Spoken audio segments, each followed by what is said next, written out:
This is the final lecture for Section 2. Please note that in our previous discussion about the affairs faced by the country during the Cold War, this lecture is going to focus purely on the country's domestic issues. All right, so let's look at some of the terms we're going to be using. The first one is GI, which is government issue. Now, this became the nickname for an American serving in the military during the Second World War. When we talk about a baby boom, we're talking about a significant increase in the birth rate within the United States, and note that this actually happened throughout the world following World War II, especially from the years 1946 to about 1964. We're also going to look at the concept or the tactic of the filibuster. Now, this is a tactic used in the U.S. Senate to delay or block a vote on a bill by extending a debate, and this is often by demanding a supermajority to end the process. Now, keep in mind that this function is to delay or prevent legislation from passing, and modern techniques often involve a simple or public declaration of intent to filibuster rather than a more classic example, which was the lengthy, continuous number of speeches that hindered the Senate from doing its business. In this lecture, we're also going to look at the rise of American exceptionalism. Now, American exceptionalism is the theory that the United States is unique and has a special role in the world due to its history of democracy, liberty, and self-government. This belief is often linked to concepts like divine mission to lead, a distinct national character, and a unique political and economic heritage. We need to keep in mind, while proponents see it as a source of national pride, critics view it as a potentially arrogant or insulting ideology that can lead to a refusal to learn from other countries. As stated before, the United States emerged from the war as the world's leading economic power. Its factories shifted from military to commercial production, which led to a period of sustained economic growth. Defense spending dropped from $76 billion to $20 billion, and the United States benefited from loans provided during the war and loans provided to countries seeking to rebuild after the war. Just as the First World War, we're going to see that women, though they played a powerful or critical role in wartime building and maintenance of the war effort, post-war America saw a return to more traditional gender roles, with women expected to prioritize domestic issues and domestic life along with motherhood. The return of millions of veterans is going to spur a large number of marriages and increase the birth rates, hint towards the baby boom, but also led to housing and job shortages, thus mirroring, in some cases, the First World War.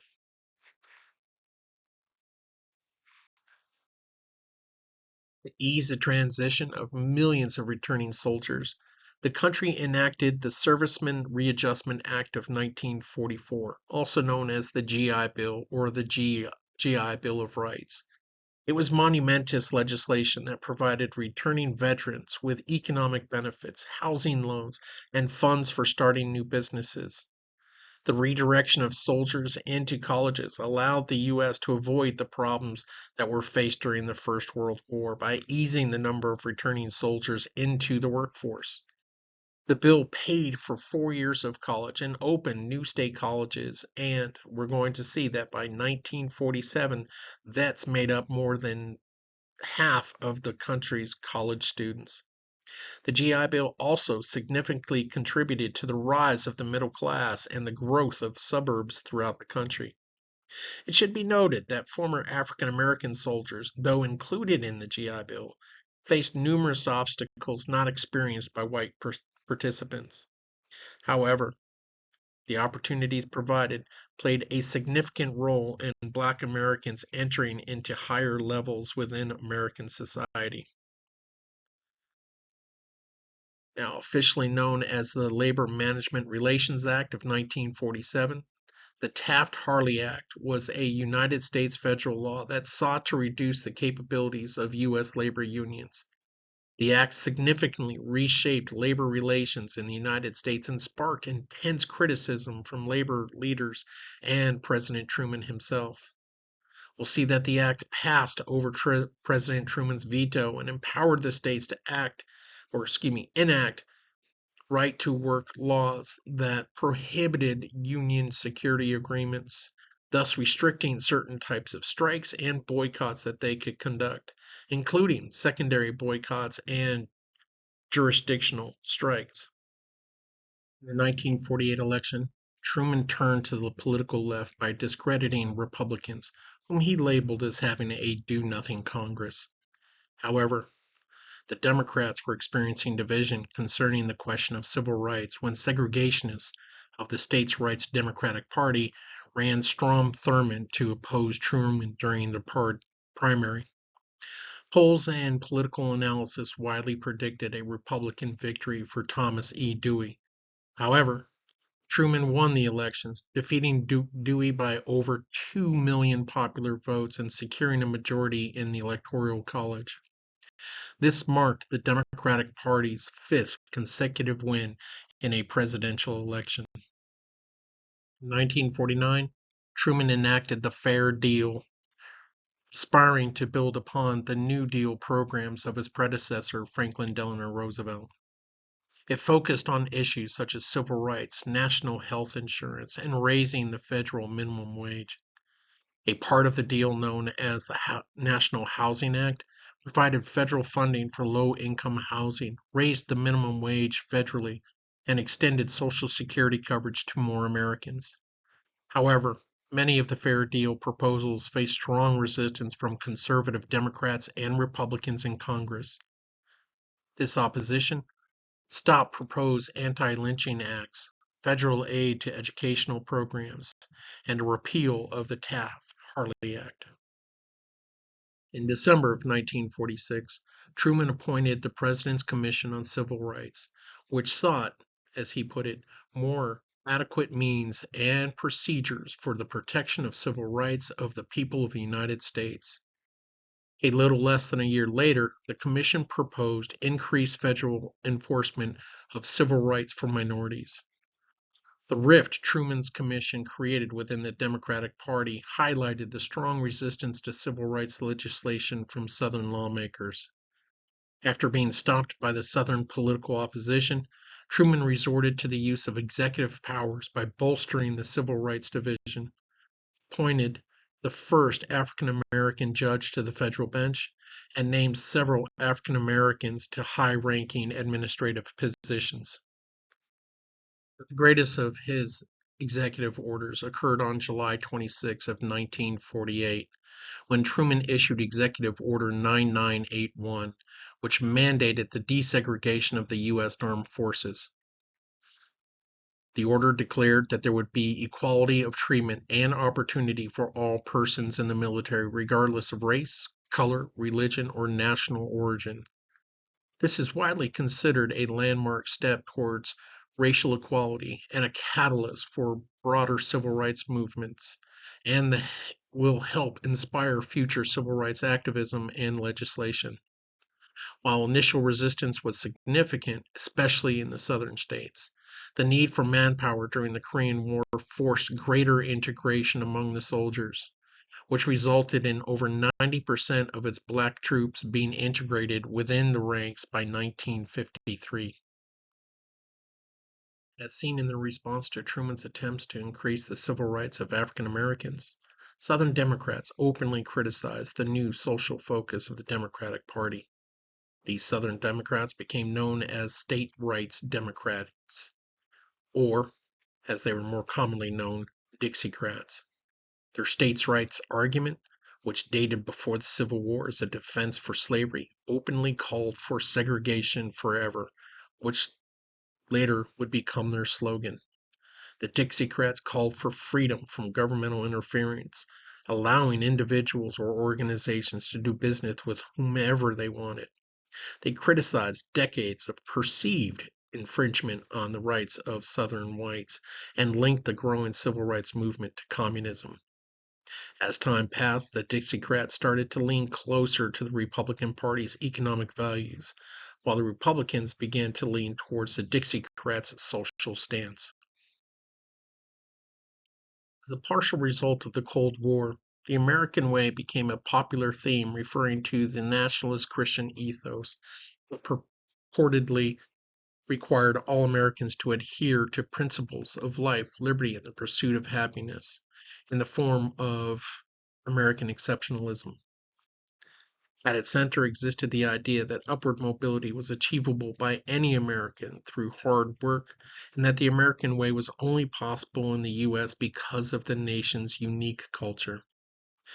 However, the narrative tended to exclude minorities who often failed to receive support garnered by many white Americans, and we'll find that the government took an active role in promoting the American way through short films used in schools and college classrooms. And this is very much like the duck and cover video that you watched earlier. These films discussed a wide range of topics, including grooming, behavior, career choices, public safety, and how to better be an American. If you look in the Section 2 additional material link, you'll find this video. Feel free to watch this because it's a wonderful example of how the United States government is trying to push specific ways that individuals can date, especially for those individuals who might not, well, we'll say grade school and high school level. Imagine having to go to school and watch this film and be actually expected to behave in this kind of manner. Baby boom and high consumer spending changed the middle class families in America. This was encouraged by the American government, who sought to sustain the growing economy and encourage larger families and thus higher rates of consumer spending. To achieve that level of purchasing, a growing number of married middle class women sought employment. But as seen in earlier periods of drastic social and economic change, commenters bemoaned the destruction of the traditional family and linked it to the growth of communism. High-profile experts weighed in with popular books and articles about the dangers posed by women who abandoned their roles as housewives. The trend was also evident in declining numbers of women who attended colleges. However, conservatives tended to ignore the demands placed on the American family to maintain their spending and the role that women had played in American history. Because of this, many middle class Americans found themselves in a no win situation, whether they were a man or a woman. In these photographs taken during the 1950s, we see a presentation of an ideal image of domestic life for an American woman during the Cold War. This young mother sits with her 3 children in a well-equipped kitchen that depicts the high standard of living that symbolized the American way of life. In the other pictures, we see a woman proudly holding on to or using the latest equipment. This was something that was encouraged by all Americans, and it was thought to be the existence of a good American who had found themselves a place within American society. So the question with this is this always achievable?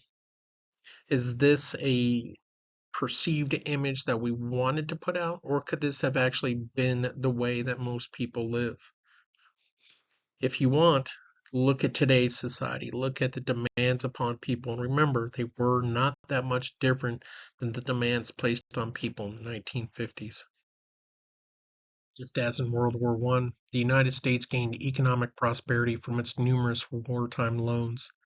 Additionally, the damaged European economy relied upon American goods, trade agreements, and ongoing assistance, which only helped the American economic situation.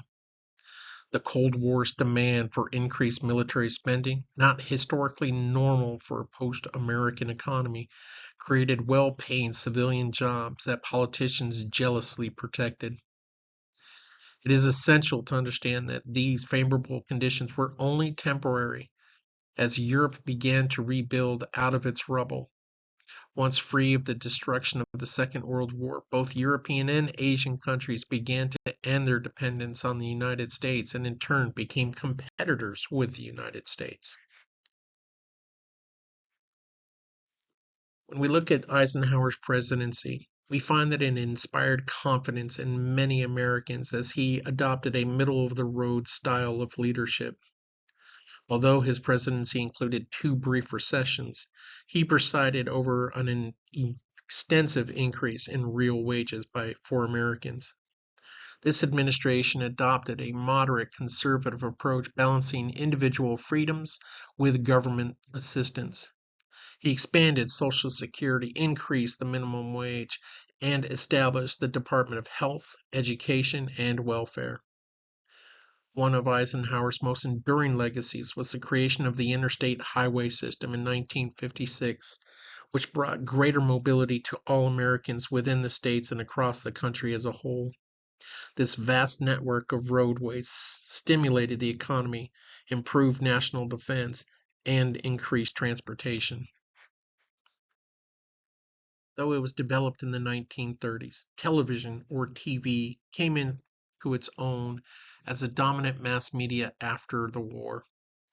By 1960, 90% of U.S. families owned a television and watched it 5 hours a day.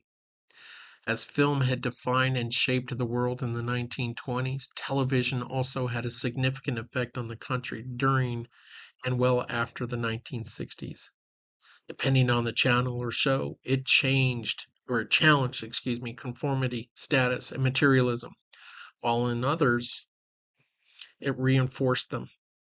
Early TV replicated radio's economic model and format, such as having advertisers pay for content and providing things like situational comedies, news programs, talent, and game shows. The expansion of suburban communities strengthened the American domestic ideal by providing a model for television's efficient suburban family.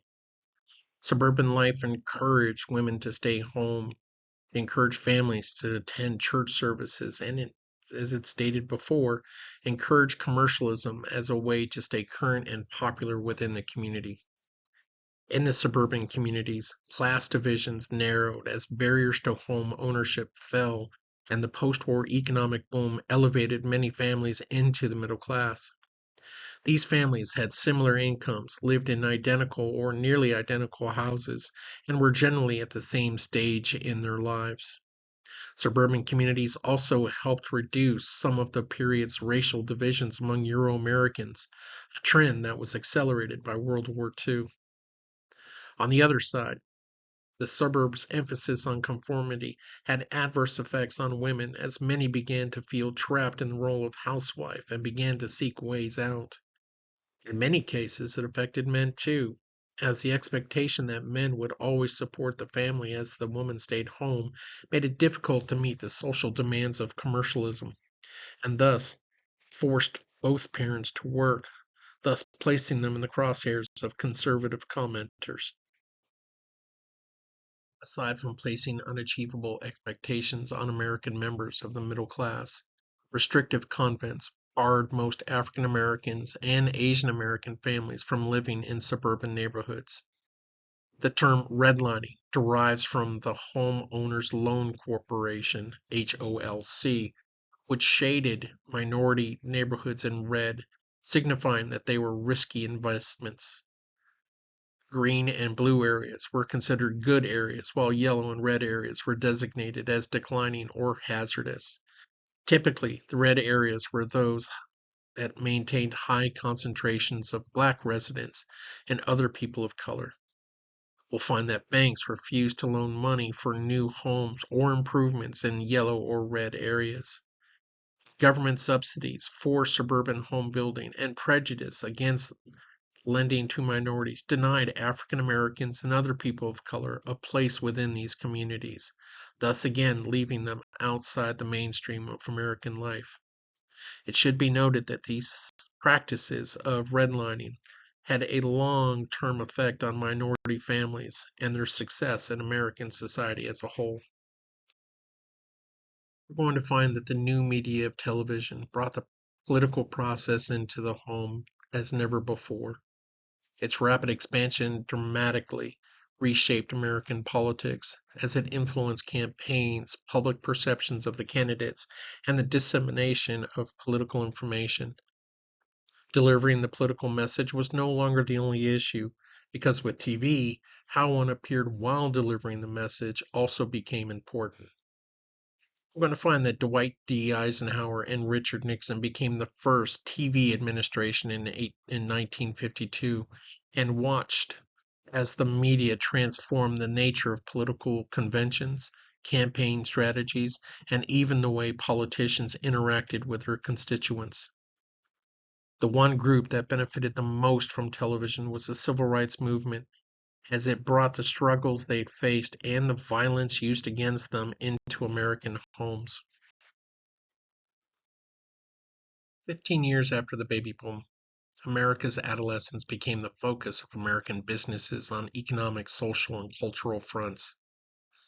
As the culture started to shift away from the conservative values of the 1940s, the older generation maintained deep fears about teenage sexuality, juvenile delinquency, driving habits, hairstyles, and also their choice of clothing. At the same time, advertisers and business pursued this disposable income of Americans' affluential youth with a vengeance, indirectly promoting and capitalizing on the growth of the youth culture that many sought to limit.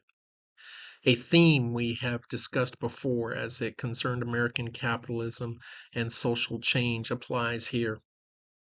By the end of the 1950s, young people's purchasing power was rising above $10 billion as marketplace, schools, and mass media reinforced the notion of teenagers as a special community. We're also going to find that social changes in media transformed radio into a music-dominated medium. Small and independent record labels promoted African American rhythm and blues music, which crossed over to white audiences through toned down white cover versions performed by white artists, which frequently outsold the originals. An example of this system can be found in the music of Elvis Presley, who came to represent the new music format and the new popular culture that it created. Black singer and guitarist Chuck Berry was probably the most influential artist after Elvis, thus opening the door to more African American musicians. As time passed, more than anything else, rock and roll came to define America's youth culture. For teenagers of the 1950s, we're going to find that they were torn between their identification with youth culture and the desire to become adults as quickly as possible. The rise of the youth culture and how cars gave youth more freedom with less adult supervision allowed many to break with the social norms of the previous decades.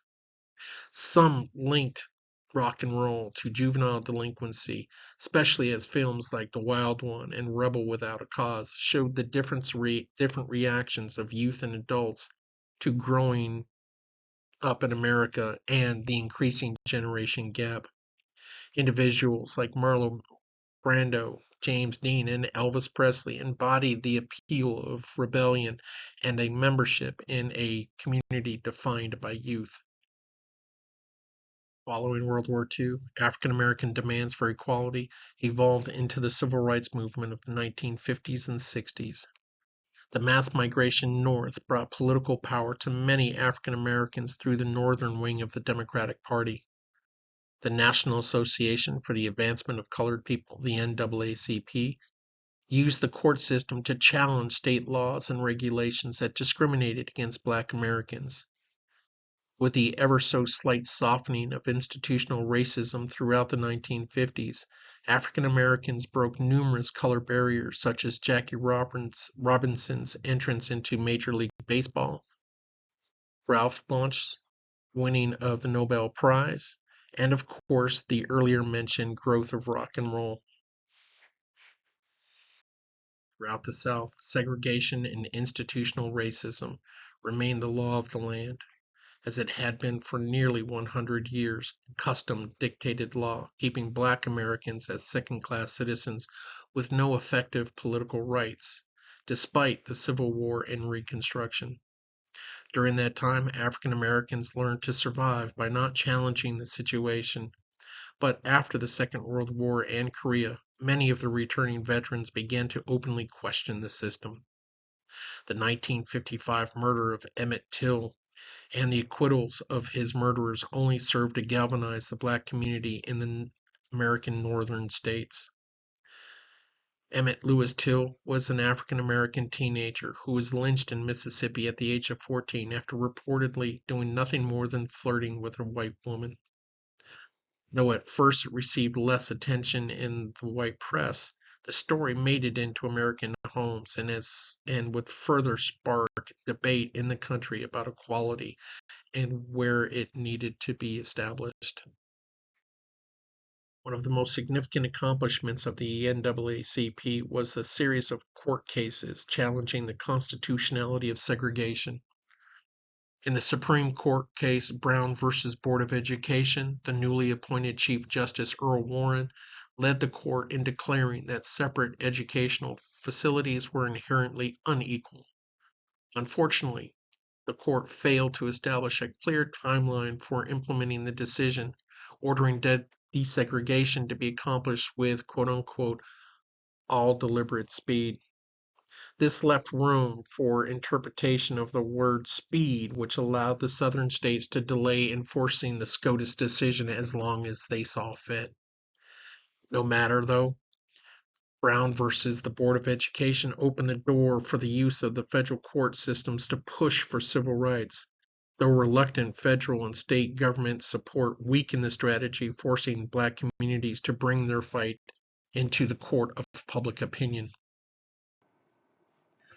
The Montgomery bus boycott became a seminal event in the civil rights, especially the earlier civil rights movement, as it demonstrated the movement's well-developed strategy and reflected the new generation of civil rights leaders such as Reverend Martin Luther King Jr. and Ralph Abernathy.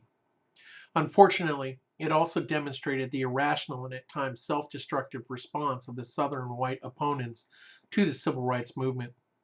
Acting as a stand-in for what was seen as a less appropriate representative who was a teenager at the time, an African-American woman by the name of Rosa Parks allowed herself to be arrested for refusing to surrender her seat to a white person. Her arrest brought a spotlight to the policies of racial segregation within Montgomery, Alabama's public transit system. To draw more attention to the issue, black citizens of Montgomery boycotted the transit system by organizing transportation through their churches, thereby depriving the transit authority of hundreds of thousands of dollars. Eventually, Montgomery would give in to the boycott, and a year later, Brower versus Gale led to the U.S. Supreme Court decision that declared Alabama and Montgomery's laws unconstitutional. After the Supreme Court's Brown versus Board of Education decision, Southern white politicians declared their intention to nullify the court's decision and issued a defiant Southern manifesto signed by more than 100 members of Congress. In Little Rock, Arkansas, a judge ordered the schools to be integrated based on the SCOTUS decision. However, the Arkansas governor ordered the state's National Guard to keep African American children out of the test school, Central High. In response, on September 24th of 1957, President Eisenhower ordered the Army's 101 Airborne Division, notably without its black soldiers, to federalize the Arkansas National Guard, thus removing the state's power over the military troops. The 9 African American high school students were then escorted into the school. These teenagers became known as the Little Rock Nine. Even with their success in the face of the state's objections, the governor closed the Little Rock schools completely the following year to prevent what the governor called violence and disorder. With this photo, we can see an illustration of the strategy that the civil rights leaders implemented and their skilled use of the media, while also revealing how the opposition played into the negative image of the southern states, which emerged in part from the Civil War and Reconstruction. Here we see a well-dressed, well-groomed, polite student carrying her books, walking without anger, attitude, or apparent fear, as she is surrounded by white adults who are displaying their hatred, inhumanity, and disregard for the American government and its Constitution. How do you think the USSR would use this image to undermine the American claims of social inequality and peaceful existence within the country? Well entrenched in the Cold War, American life was guided by the conflict in multiple ways.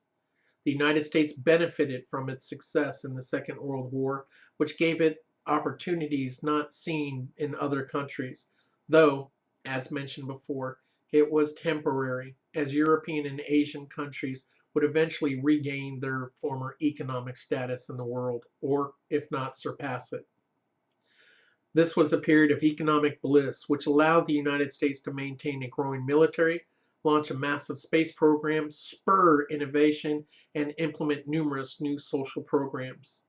Attempts to return to a pre-war American society, as it had tried after World War I, failed because too much had changed in the hearts and minds of Americans and, for that part, the rest of the world. And such values met only with growing resistance.